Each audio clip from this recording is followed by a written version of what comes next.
A very good day to all of you. I am Vidyashankar Hoskere from Bangalore. I'll be talking today about services in the construction industry, challenges and opportunities. Now, of course, the construction industry is split into construction and construction services, consulting. Construction itself is termed as a service. Of course, it is a composite service, therefore it comes under what we call works contract. And the consulting comes under actually any other, similar to consulting industry in all other fields. Now, primarily I'll be focusing on construction aspect of both consulting as well as construction works contract. So, I am from Bangalore. I did my BE from the BMS College of Engineering, my master's from University of Colorado at Boulder. I have a professional engineer registration from the state of California.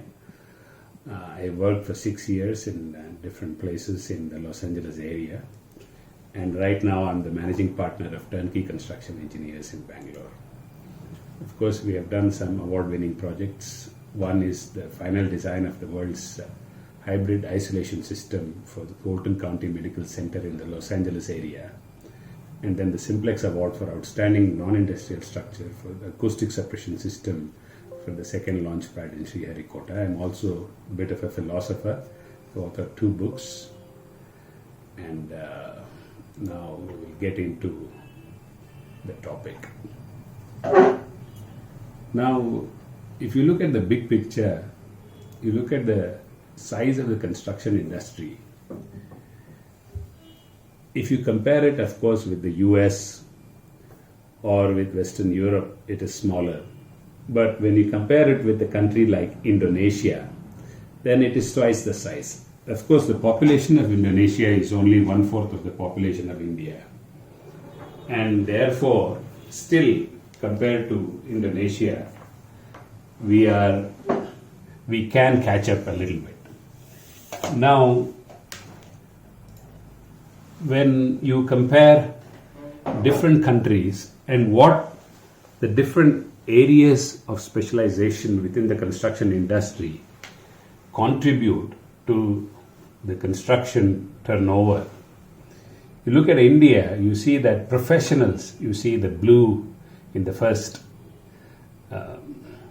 bar. It is a very small blue strip. And then you see sales and clerical, it's a very small strip. We do very little marketing, and our professionals directly are involved in getting a fee which is not at all comparable to that which people in USA and China, for example, get. It is more comparable to Indonesia, Brazil, and the emerging economies. Now, support activities, we spend a lot of money on support activities, and then we have skilled traders which contribute to a major portion of it. So we have the largest number of employees in the world which are employed anywhere in the construction industry. Of course, compared to our population, it's not all that much. If you look at India, we are employing roughly about 60 million people from all kinds of aspects of industry. And if you look at the projected growth of the economy up to 2029, India is just about to touch about $5 trillion by 2029 or 2030. Of course, the big target of trying to touch $5 trillion by 2025, which the Prime Minister has announced, is very difficult to achieve. And this is probably a little bit more realistic. Now, if you look at the ease of doing business, where India stands, we are much improved from, let's say, about 4 or 5 years ago. The getting credit and protecting minority investors, and resolving insolvency. We have improved on all these scores. But the challenging part is still starting a business and registering property and enforcing contracts. It's very difficult to enforce contracts, and very often contracts are incomplete, and they end up with some kind of arbitration. Now, of course, the COVID has had an incredible impact on the economy, not just in India, all over the world. And different industries have been impacted to different levels. The construction industry, you see, has been impacted and is down like minus 13%. So it's a major impact on the construction industry. If you look at the quarter of this financial year, which is April to June 2020, the construction industry took a big hit. The migrant worker crisis is known to everybody. And in addition to COVID, there are other impacts that have impacted the construction industry over the last 5 years. Now, one is the transition from VAT to GST. Now, one thing is transitioning from one type of tax system to another. Another thing is to embed a tax hike in it.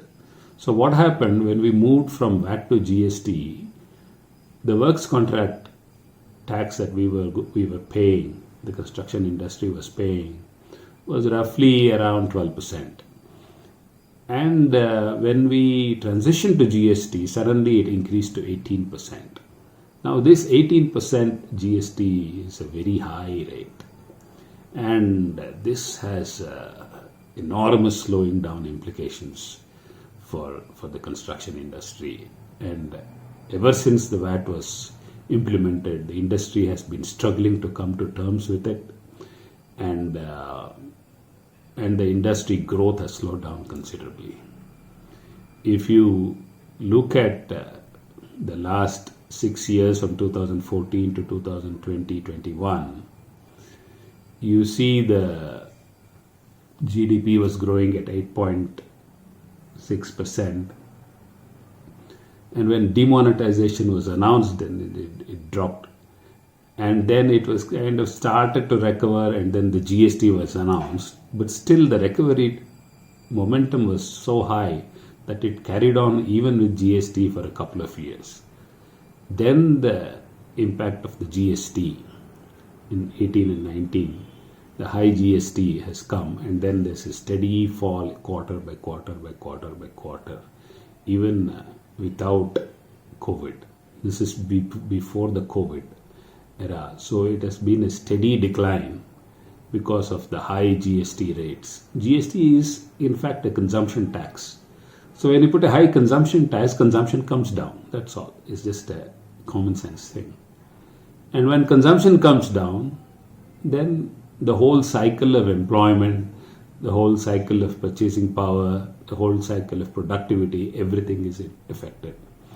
And of course in 2021 we had this sudden drop due to COVID. Now we are recovering from this point up. Now if you look at the impact of GST from 2018, I said the impact has started showing. And then you see that the industrial production graphs are down from 4.5%, it has come to negative 1%. From capital goods expenditure, from 10%, it has come to minus 21%. Consumer durables has come from 3.9% to minus 9.1%. So this is before COVID. This has nothing to do with COVID, this drop. It purely has to do with high tax regime. So when you tax consumption, then the consumption starts going down. Capital goods is consumption. Consumer durables is consumption. And industrial production is related to consumption. So all these consumption related activities start going down. Now, if you look at employment or unemployment, then you see obviously that from 2000 up till 2008 or 9, the unemployment was around 18% for the youth. And then it has started going up and ever since in 2018 we started seeing the impact of GST here. It started going upwards in a much higher trajectory. So today it is a very high unemployment, probably in excess of 30% in the youth. So this high tax rate results, of course, in a very steady tax collection for the center. But in terms of impact on the economy, in terms of the number of people being employed, it has a very severe impact. And these could have lasting social impact in the long run when unemployed youth turn to negative activity as unemployment continues to bog them down. So I have just made here a comparison between the VAT regime and the GST regime. The VAT regime was roughly 10 to 12%. So when it was 10%, I think it was just about right. When they increased to 12, it was difficult for people to absorb. So then what happens when you tax the revenue a little bit higher, then it has a negative impact on all the other things. For example, when you're taxing 10%, there is very little negative impact. Let's say based on the fact that you're spending the pre-tax amount is 100%, you tax 10%, the purchasing power is matched at about 110%. Now, if you look at the breakup of the works contract, you can see that goods we spend about 35%, on services we spend about 30%, on capital expenses we spend about 10%, operational expenditures we spend about 15%, and a very healthy profit about 10% can be had. So in which case the effective rate will be 10%. If you have an effective rate of 10%, it means that we are charging on goods and services. That is only these three. GST is applicable on only these three columns. It is not applicable on operational expenditure. Profit is already taxed with income tax, and therefore it is not applicable on any of this. But when we are extrapolating and applying on the entire revenue, it has to be moderated a bit. So therefore, if you put 10%, you are actually collecting 13.33% on goods, services and capital expenditure. Now what happens when you increase the 10% to 12%? Now the negative cycle starts kicking in. You cannot have 10% profit anymore. You reduce it to 9%. And then the capital expenditure, you reduce it from 10% to 8% because you have to absorb the cost. And when you are absorbing the cost, the capital expenditure is less and your profit is less. It shows in salary increases and all the other expenditures that you do, that is non-capital expenditure, and therefore there is a decrease in purchasing power also. So as you increase the tax, there is a decrease in purchasing power, and the person who can pay is actually paying only 106.5 of your cost, and you are paying 13.5% GST you are collecting from the person. Therefore you are getting only 93% of your cost. Right now we are in this regime where the purchasing power, because of this high tax regime over 2 years from 2017 to 2019, has been reduced by 8% to about 102%. And then when you reduce it, you are actually getting only 84% of your cost after levying 18% GST. So when you get only 84% of your cost, you make much less profit. You make only 7% profit instead of 10%. And then operational expenditure, you try to reduce from 15% to 10%. That means you are hiring less people and you are not giving hikes to the upper management and stuff like that. And capital expenditure has been reduced from 10% to 2%. This is what was reflected in the previous slide, that we saw that capital goods expenditure, you see, has been reduced here. And consumer durables, therefore, as a result of salary cuts and cuts in salary hikes, has reduced. And since the people are not purchasing consumer durables or capital goods, industrial production is down. So this is the vicious cycle of a high tax regime. And therefore, what I suggest is that if we have a we should have a tax regime of something like 10%, or at the worst case at 12%. In fact, for government projects, the GST rate is 12%. And actually, it will not stand in the court of law to have a separate GST rate for works contract for government projects and then a separate rate for private projects. In fact, it is very surprising to me that big companies like L&T and other companies and forums of like Builders Association of India have not questioned this in the court of law. If they do question, and this GST rate can be brought to around 12%, that will give a huge fillip to the construction industry. Now, if you look at the opportunities, then we see actually when compared to other emerging economies, the Indian construction industry is very competitive. If you look at, let us leave the top 10 countries which are developed countries, and then we come down to Korea, Sweden, Italy, Denmark, Portugal, Turkey. India is right up there with 65%.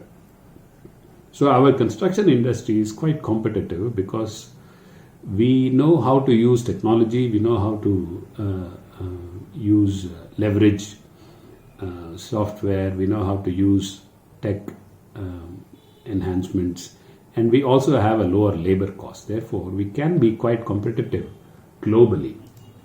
Now, the one advantage is, even with all this high tax regime, we still have the projected increase is gradual, but it is nevertheless going to increase. The output, the construction industry volume is going to increase incrementally over the years. Therefore, the opportunity is there for us to expand our activities from 2020 onwards when we look at the post-COVID era. Now, there is also, in addition, there is a rising anti-China sentiment in the developed world. If you look at Japan, it is negative 71%. If you look at Sweden, it's negative 45%. So all the developed countries, you look at Japan, Sweden, Canada, United States, France, Germany, Netherlands, Australia, Italy, UK, Spain, Philippines, they all have negative sentiment towards China. So this is a huge opportunity for India. Now, if we do not grab this opportunity at this point in time, when we have given a restart opportunity by COVID, then we are really missing one of the greatest opportunities of the 21st century. Now is the time to unleash India's potential in construction. Now is the time to unleash India's potential to become the leading economy in the world. Now is the time to unleash India's potential as a consultancy powerhouse. Another advantage we have is that we have the highest COVID recovery rate in the world. If you look at the world, India has the highest COVID recovery rate. COVID has not impacted us as much as it has impacted the developed world. The resistance to COVID in the developed world is far less. Our people are far more resistant to this virus, and they have recovered extremely well. And in many parts of South India, it is coming drastically down week by week. And then I think perhaps by next month or by January, we will have the vaccine also. So the COVID can be very quickly behind us. And this is a tremendous opportunity because every other economy has slowed down and come almost to a standstill.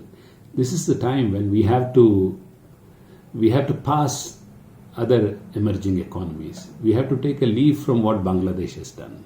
We have to take a leaf from what Malaysia has done. And we have to unleash the entrepreneurial spirit of India. Additionally, we have crude oil at a historic low. If you look at 2010 and 11, crude oil was trading at around $100, $110 a barrel. And today is down to like $40, $45 a barrel, which is less than 40% of what it used to be in the last decade. And it's a huge advantage. Now, instead of unleashing a tremendous growth opportunity, if we tax the fuel and we keep an artificial level of inflation at this point, consumption will go further down, and then we can never get out of the bottom. We'll be growing at such a gradual level that it is impossible for us to catch up with the amount of unemployment that is growing in India. So we have a huge amount of positives and opportunities. We have a favorable exchange rate for exports. The dollar is almost 73, 74 rupees per dollar. So if you are consulting abroad, then you have an exchange rate advantage. And there is a rising anti-China sentiment in the developed world. Crude oil prices are historically low and vast youthful demographic. We have our population today is close to 140 crores. And out of that, a huge percentage, maybe almost 50 or 60 crores are youth. And they are hungry for employment. Out of that, just imagine we have 30% unemployed, which means about 20 crore youth looking for jobs today. So, and these people, our people survive. Our people survive in the worst of environments. We have survived through the greatest, most difficult times during the partition. Then we have survived through the emergency. And now we are surviving through COVID, and we are coming out on top. I had been to the US a couple of years ago to attend a World Economic Conference in Chicago. And there I met a lot of Indians who have made it in the construction industry as well as in other industries in the US. And when I talk to these people all are having $1 million homes and they're driving big SUVs. And these people come and pick me up at the airport, and when I'm driving from the airport, I ask them, what is it? What is it that you're doing? I mean, they're doing so well. And then the person says, I'm having 10 outlets of Subway. Subway is this food sandwich chain. So, and then he is planning on expanding further. And I go to his house, he's having a computer and he's having software, and he's monitoring all the 10 outlets from his living room. He's not even going anywhere. And he's making a considerable amount of money just by his entrepreneurship, just by his drive to work and exploit a situation, just by the American economy, just by having a proper framework for people to operate. These people are doing extremely well. If you talk to this person, his English is not grammatically 100% right. And he is surviving in a country which speaks English and no other language. And if he wants some help, he'll hire a consultant. If he wants something, he'll ask somebody. And our people are so creative that they're able to take advantage of any kind of situation in any part of the world. You go to Fiji, you go to South Africa, you go to England, you go to France, you go to Australia, you go to any country, any corner of the world, Indians are doing well. Indians are doing all kinds of businesses. And they're doing very well in wherever they are, because in any country, if you give our people an opportunity, a framework, a predictability, that is enough for them. We don't need any special gift from the government. We don't need any special stimulus. India is the only country which will never get a stimulus, and we do not want it also. Now, the advantage we have is that we have relatively low labor costs, even for technical personnel. And we have tremendous internet availability. In any corner of India, you go to any small village in India, you will get internet, you will get data. You ask a village girl, she knows how to turn on the data. They have a very high level of digital tech exposure. Any kid in a small village will operate a smartphone for you. They can transfer money over your phone. Our laborers in the construction sites, they transfer money to their village over the phone and safely. Now these people have very high level of digital tech exposure. Now, and they are driven to survive. And they are able to survive in a varied set of circumstances. Just imagine this kind of energy, this kind of survival ability being given a small fillip. We don't even ask for any kind of handout from the government. What the government gives, 500 rupees a month or something, is tuppence to what we can earn on our own. Every farmer in India is capable of earning 50,000 rupees a week if you give him the opportunity. Now, what we have to do is tap on this potential and create a framework in which our people can unleash their tremendous potential for entrepreneurship. We cannot have them capped with regulation. It's time to set our people free. We do not require a stimulus. We require a certain commitment from the government that they will not interfere. In fact,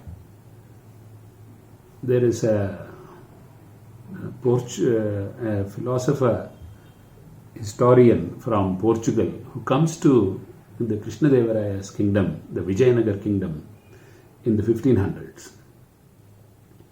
And when he comes and he notes down the great wealth and the wonderful situation that is there in the Vijayanagar Empire in the Deccan Plateau.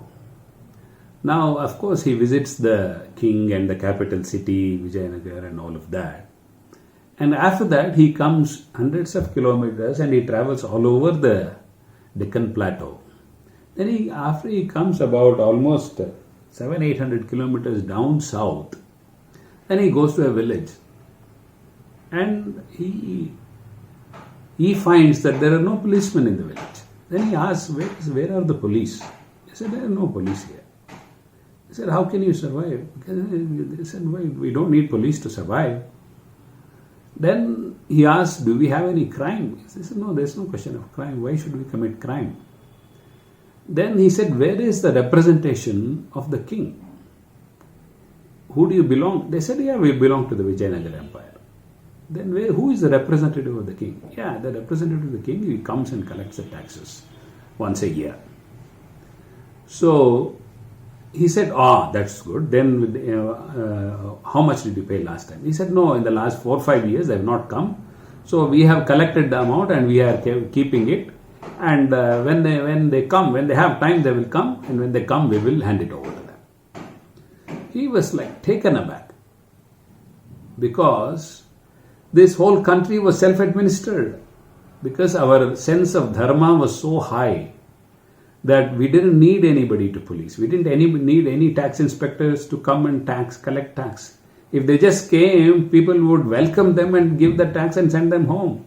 This is our country. This is Bharata. This is where we have to return to. We cannot have mistrust of our people. We have to trust that our people are good and they can be great. And if given the right opportunity, our professionals, they want to achieve higher and higher degree of professional ethic, work and potential. And we need to implement a professional society-driven accreditation of qualified engineers, where they have to go through a professional exam, they have to go through an interview or something like that, and they can be qualified as a professional engineer or as a specialist structural engineer or as a specialist geotechnical engineer or something like that. It should not be done by the government, and it should be done by professional societies. And this self-accreditation is a step that is required by our engineers. That's all we need, and we can compete anywhere in the world. We don't require a stimulus, as I said. All the government has to do is reduce fuel prices, because the actual prices are low. I think it will happen. In fact, Arun Jaitley before he passed away, he said there is a case for merging the 12% and 18% and making it one tax rate of just about 14 or 15%. The previous chief economic advisor, Arvind Subramanian, he also said that anything above 15% is going to start hurting consumption. So I know it will be reduced, but if we take too long to reduce, we are at the cusp of an explosion in opportunity. So if we miss the sweet spot, then you give it at a point when the country is already tired, and again all the prices of fuel have gone up, and you really can't reduce the fuel prices, and whole situation has changed, and we are not strong enough to compete on the global scale. At that point, even if we reduce, it is like it doesn't help much. It is like if you give some incentive to a youth, he will go build a life, and he will build his house, he will build a place for his family, he will build a business. If you give the same thing to a retired person, he will just spend it. He cannot build anything. So we are in that cusp of being in the youth of this economy. We are at the very end of the youth of this economy. This is the last chance for us. If we do not take this chance, then 5 or 10 years later we will regret what we have done. So I do hope, I have tremendous faith in the government, I have tremendous faith in our Prime Minister, I have tremendous faith in the true capabilities of all of the people who are involved, both on the side of the government as well as in the private industry, that they actually mean very well for Indians and Indian engineers, and especially for the Indian construction industry. And Indian entrepreneurs are versatile, resilient, and fully capable of growing the economy exponentially, not just $5 trillion, but $10 trillion by 2030. It is up to us to do what we think is right and what we think will help us. Let us wait and see. Thank you.